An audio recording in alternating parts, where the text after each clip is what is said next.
31장 말씀이 욥의 최후, 자신이 무죄하다라고 하는 최후 변론이라는 얘기를 제가 어제 말씀을 드렸어요. 기억하시나요? 모르겠어요. 자, 그 중에 이제 첫 단락이 24절부터 28절까지가 첫 단락이라고 보시는데, 어떤 얘기냐면 욥이 친구들이 욥을 두고 뭐라 그랬냐면, 네가 잘못한 거 있지, 분명히 너 잘못했어, 그러니까 네가 이 벌을 받지, 이런 얘기인데, 그럼 어떤 잘못을 했느냐. 이 빌닷과 엘리바스라고 하는 사람이 뭐라 그러냐면, 욥이 돈벌레였다는 얘기를 합니다. 돈에 환장한 인간이라. 응? 이 재물욕과 만몬 숭배에 가득한 삶을 네가 살았기 때문에 그만큼 부자였잖아요, 사실. 그렇게 사람들 보기에는, 속을 모르고 보기에는 그렇게 볼 수도 있어요. 그래서 네가 그 돈에 환장했기 때문에 이 벌 받는 거야라고 얘기했는데, 이 친구들은 욥의 어떤 악행이 재물 숭배, 황금 숭배라고 건너짚으며 금을 돌보듯 하라고 다 일렀거든요. 자, 그런데 욥이 뭐라고 대답합니까? 24절 보세요. 24절. 그래, 너희들이 말하는 것처럼 만일 내가 내 소망을 어디에다 둔대요? 금에다 두고 순금에게 너는 내 의뢰하는 바라 하였다면, 만일 욥 자신이 금에다 소망을 두고 순금에게 나는 너를 믿는다라고 말했다면, 예전에 저희 어머니가 저에게 농담식으로 하셨던 말씀이 기억이 나요. 동국대 총장, 동국대가 여러분 불교 학교잖아요. 예? 목사님들 타락하는 거 못지않게 스님들은 더 가시거든요, 사실은. 근데 총장이 아침에 출근할 때마다 어떻게 하냐면, 그 신발장 있는데 아마 이제 그 금부처가 있었던 모양이에요. 그래가지고 신문을 들고 나가면서 이게 부처라 치면은 한테 툭 치면서 내가 너 때문에 먹고 산다. 예?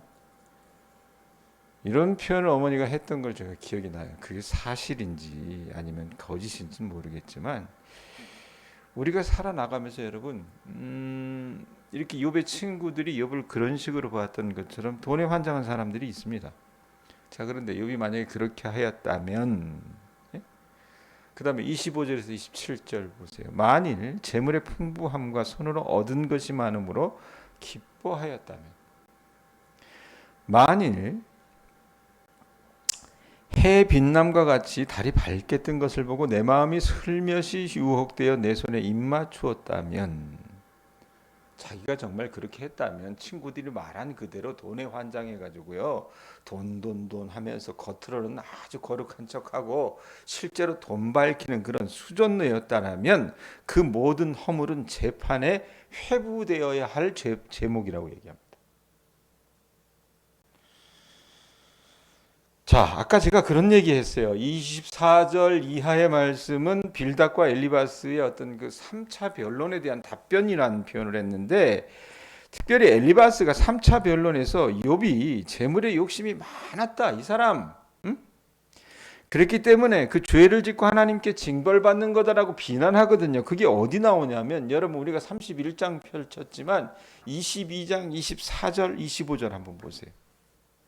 22장 24절 25절. 제가 욥기 설교하면서 친구들의 이야기는 그냥 이렇게 넘어간 적들이 많아요, 사실은.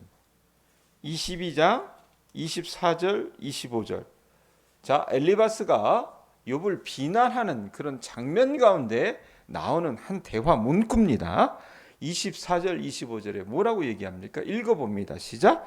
내 보화를 티끌로 여기고 오빌의 금을 계곡의 돌로 여기라. 그리하면 전능자가 내 보화가 되시며 내게 고귀한 은이 되시리니. 그것 붙들고 살았던 것처럼 보였던 거예요.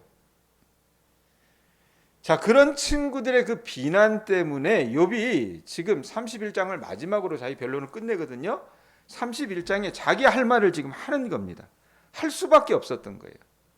자, 욥은 어떤 사람이었습니까? 친구들이 말하는 것처럼 돈에 눈먼 사람이 아니었습니다.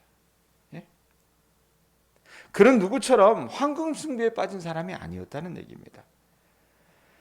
자신이 재산에 대한 무력 때문에 사회적으로 이 사랑을 실천하는 것을 단 한 번이라도 소홀히 한 적이 있다면, 니네들 진짜 나한테 말해봐. 이렇게 얘기합니다. 28절 뒷부분에 한번 보세요. 31장 28절. 31장 28절 뒷부분에 뭐라고 얘기합니까? 네? 뭐라 그래요? 내가 그리하였으면 뭐한대요? 위에 계신 하나님을 뭐한다고요? 속이는 것이리라.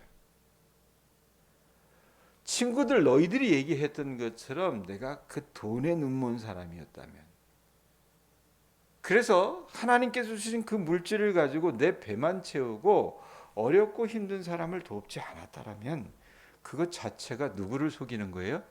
하나님을 속이는 거라고 얘기합니다.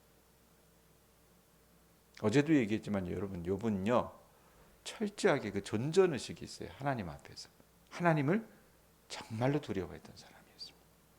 그렇기 때문에 돈에 눈멀 수가 없는 거예요. 안 그렇습니까? 자, 이어보세요. 29절에서 34절. 이 사람이 어떻게 하나님께서 주신 그 모든 것들을 가지고 사회적으로 이 자비와 사랑을 실천했는가, 경건한 삶을 살아갔는가, 이걸 밖으로 드러나지 않은 어떤 내면의 경건을 더 이제 까발려서 얘기를 해요. 29절 한번 보세요. 뭐라고 얘기합니까? 읽어보세요. 내가 언제 나를 미워하는 자의 멸망을 기뻐하고 그가 재난을 당함으로 즐거워하였던가. 여러분 이래요? 여러분요, 단 한순간도 자기를 미워하는 사람의 어떤 멸망을 기뻐하거나 그가 재난 당하는 것을 즐거워한 적이 없었습니다. 여러분은 어떠십니까? 저는 어떤가요? 우리한테 해코지하는 사람이 있다 쳐요. 근데 그 인간이 가다가 어떻게 해요? 꼬꾸라져 가지고 다리가 하나 부러졌네? 그럼 백권사님이나 허집사님이나 나 같은 경우는 어떻게 할까? 그 참 고소하다. 거봐 그거. 이럴 텐데 욥은 그렇게 했대요, 안 했대요? 그거 기뻐하지 않았답니다.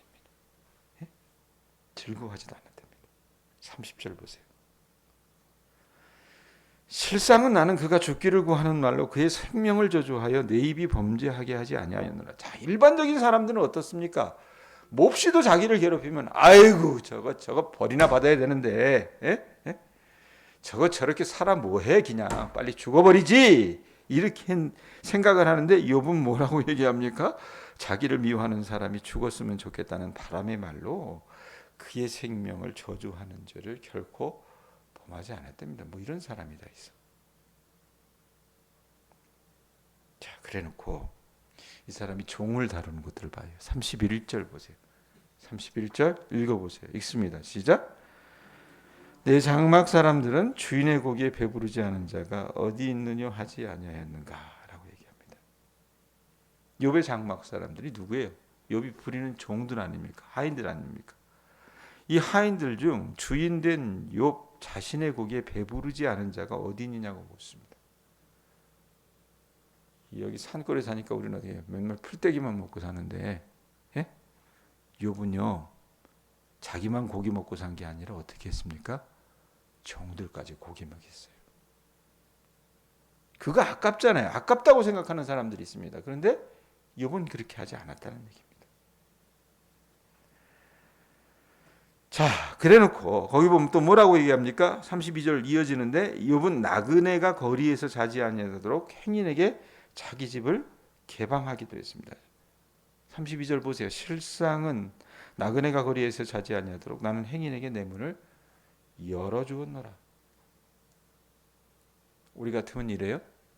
남루한 옷차림으로 씻지도 않고 다니는데 하룻밤 묵고 가게 해주세요. 만약에 누가 그렇게 얘기한다면 여러분 어떻게 하겠습니까? 가라 그러겠죠. 욥은 그러지 않았다는 얘기입니다. 단 한순간도 다른 사람들이 하는 것처럼 악행을 숨기거나 자기의 죄악을 자기 품에 감춘 적이 없었다라고 얘기해요. 그게 33절이에요. 단 한순간도 큰 무리와 여러 종족의 수모가 두려워서 대문 밖으로 겁나가지고 나가지 못한 적이 없었다고 얘기해요. 그러니까 욥은 용감한 사람이었어요. 비겁하지 않았어요. 이 비슷한 여러분 일화가 어디에 나오냐면 사사기 19장에 보면, 이 사사기가 뭐 연대순으로 쓰여진 건 아니에요. 근데 19장에 보면 그 앞뒤장부터 시작해서 나타나는 게 뭐냐면 제사장들의 타락입니다. 제사장들이 왜 타락했냐면 백성들이, 제사장들이 하나님께 예배드리고 제사 드리는 것에 전무하도록 그들의 생활을 공개하지 않았어요. 그러니까 이 사람들이 어떻게 하냐면 먹고 살아야 되겠으니까 뭐 미가의 어떤 집에, 그 일반 개인 집의 제사장이 되든지, 아니면 그러면서도 또 능수능란하게 정치적인 수완이 있어서 배 두드리고 사는 그런 제사장들이 있었는데, 그 중에 하나가 뭐냐면 이 유다 지파로 이 제사장이 된 사람이 있었어요. 이 사람이 베들레헴에 거주했었는데, 그 유다 지파가 어떤 일이 있었냐면 이 제사장이 자기 첩을 거느리고 살았습니다. 정실 부인도 아니고요, 첩을 데리고 살았단 말이에요. 근데 이 사람이, 이 첩이 도망가 가지고 나중에 이제 첩을 데리러 가거든요. 그래서 어찌어찌해서 데리고 오는데, 이 베들레헴에 거주하는 레인의 어떤 그 삶 속인데, 거기에 보면 이제 베냐민 지파의 땅으로 들어가게 돼요. 들어가는데 어떤 일이 있었냐면은 이 사람들이 그때 당시에 소위 말하면 뭐냐면 이제 이 굉장히 폭도들이 많았고 강간이나 뭐 이런 겁간하는 것들을 즐겨하는 그런 문화가 있었던 모양이에요. 이래서 이 사람들이 그 어떤 일이 있었냐면은 이 레이 지파, 이 유다 지파의 레인이 이 길 가다 묵었던 그 노인, 기부와 노인의 집에 찾아가 가지고 그 사람 내놓지 않으면 죽여버리겠다고 얘기해요. 그러니까 기부와 노인이 어떻게 합니까? 어떻게 하는지 아세요? 자기 딸 대신 내어주겠다고 제안하면서 아예 자기 집 손님의 첩을 내어줘 버렸습니다. 아주 비겁한 예를 보게 되거든요. 그게 사사기의 모습이에요. 근데 이런 비겁한 예는 여러분 사사기에만 나오는 게 아니에요. 창세기 19장에 보면 소돔과 고모라가 멸망하는 기사가 나옵니다. 소돔에 누가 살고 있었어요? 백군사님? 롯이 살고 있었어요. 아브람 조카 롯이. 예? 롯이 살고 있었는데 하나님께서 그 성의 제약이 너무 관영하기 때문에 멸망시키러 가시거든요. 그런데 이 하나님과 하나님의 사자들이 가는데 이 소돔성에 여러분 관영했던 게 뭡니까? 죄악 가운데 이 동성애가 관영했어요. 남자 모습을 하고 롯의 집에 들어가니까 그들과 상관하겠다고 이 남자들이 달려드는 거예요. 그 이야기를 듣고 롯이 어떻게 했냐면 이 폭도들을 두려워해가지고 자기 집에 들어온 이 손님의 희생양으로 자기 두 딸이라도 내어주겠다고 그렇게 제안을 합니다. 그러니까 자기 살겠다고 남의 첩을, 또 딸들을 내줬거나 내주려고 하는 그런 모습이 성경에 보여요. 근데 이게 여러분 보통 인간의 모습이란 얘기입니다. 그런데 오늘 말씀 34절에 보면 뭐라고 얘기합니까? 내가 언제 큰 무리와 여러 종족의 수모가 두려워서 대문 밖으로 나가지 못하고 잠잠하였던가라고 하는 표현을 해요.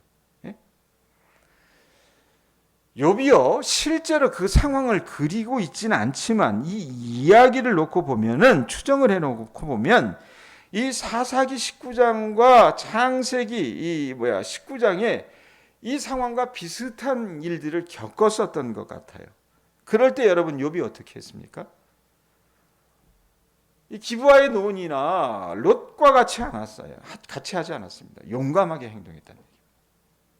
오히려 폭도들을 정면으로 질책하고 잠잠하게 하는 엄청난 리더십을 보여줬다는 얘기입니다. 그러니까 욥은요, 집안에 있는 사람들, 집 밖에 있는 나그네들, 심지어 하루 동안 체류하는 행인 모두에게 자기가 할 수 있는 한 최선을 다해서 섬겼어요. 그러니까 욥이 만나는 모든 사람들이 욥의 자비와 사랑의 실천 대상이었다는 얘기입니다. 자, 그렇다면 31장을 끝으로 욥의 변론이 끝난다 그랬잖아요. 욥이 왜 이런 이야기들을 계속 얘기할까? 이 빌닷과 엘리바스의 어떤 비난에 대한 대답이라고 생각할 수도 있겠지만, 자기가 한 어떤 사회적으로 이 자비를 실천한 모습들을 왜 이렇게 세밀하고 구체적으로 나열할까? 예?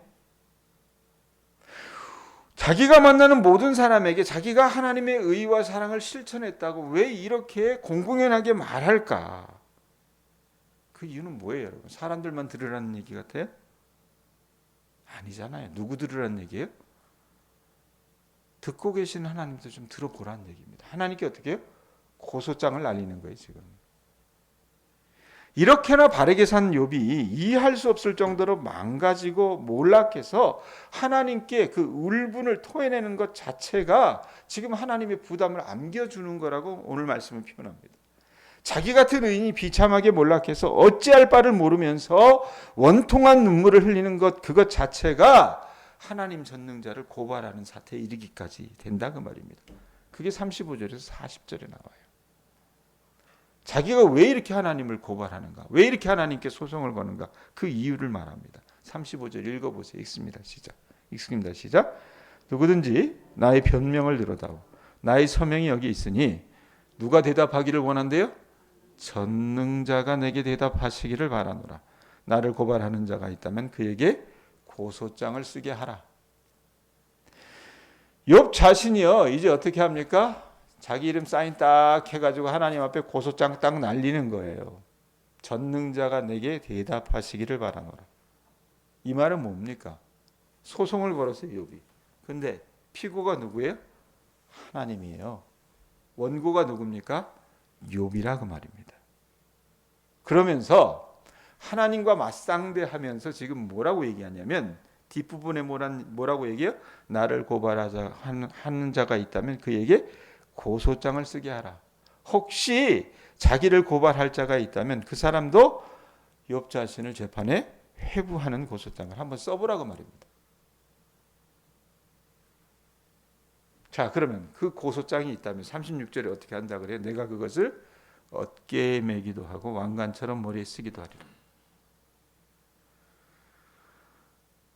누군가가 자신의 죄를 적어 재판에 회부한다면 자기는 자신을 고소하는 그 고소장을 어깨에 매기도 하고 왕관처럼 머리에 쓸 것이라고 말해요. 그러니까 자기를 고발하는 그 사람에게 자기의 걸음의 수요까지 알려주고 그를 왕족처럼 가깝게 우대할 거라고 얘기합니다. 한번 찾아보라고 얘기해요. 우리식으로 얘기하면 뭐예요? 백권사님이고, 당신이 내 잘못 찾아내면 어떻게 내 통장에 있는 돈 다 줄게, 몇 억이라도 줄게, 이 얘기하는 거예요. 38절 보세요. 만일 내 밭이 나를 향하여 부르짖고 밭이랑이 함께 우렸다면, 이제 뭐 밭대기까지 얘기해요. 자기에게 부당하게 고용된 노동자의 수고로 농사 지은 그 밭이 그 억울한 사연을 자기 사연을 대신 자기에게 호소한다면, 이 말이에요. 39절 보세요. 만일 내가 값을 내지 않고 소출을 먹고 그 소유주가 생명을 잃게 하였다면, 뭐라고 얘기합니까? 자기가 저주를 받아도 마땅하다라고 얘기합니다.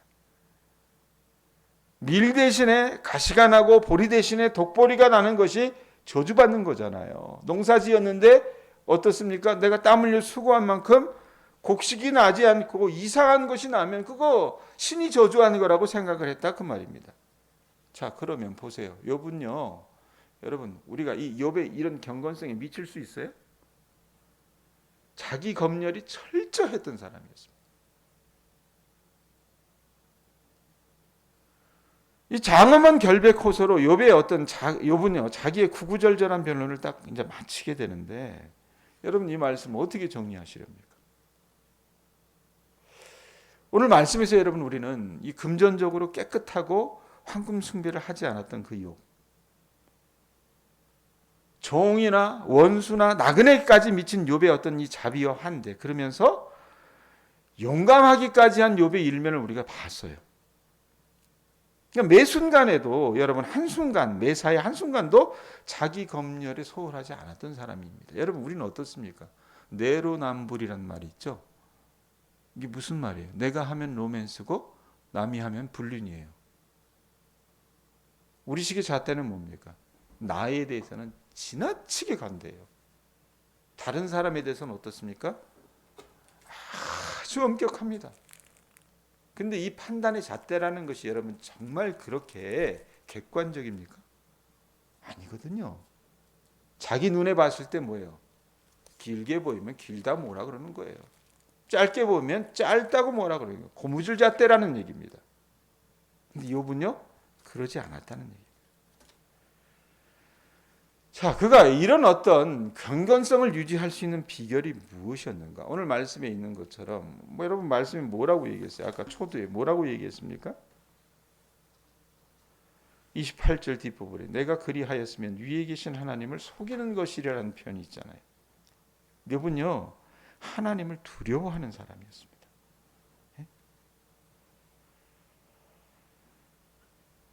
제가 어제 여러분들과 이 말씀을 나누면서 하나님이 욥이 하나님께 어떤 그 존전 의식이 있었다. 하나님이 자기를 본다라고 하는 그런 의식이 있었다.